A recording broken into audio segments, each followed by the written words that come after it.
সকালে রওনা হয়ে যাচ্ছি। পাহাড় থেকে নামতে হচ্ছে আমাদের।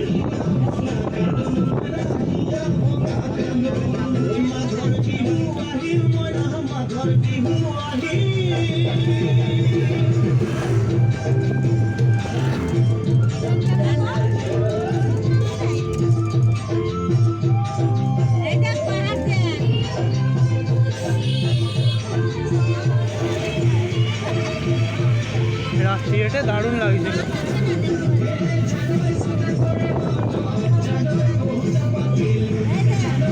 সেই ভোরবেলা গিয়ে এই ফিরছি আমরা পুজো দিয়ে, 4টের সময় পুজো দিতে গিয়ে এখন বেড়া হচ্ছে 1টার সময়। এরপর যাব আমরা শিলং।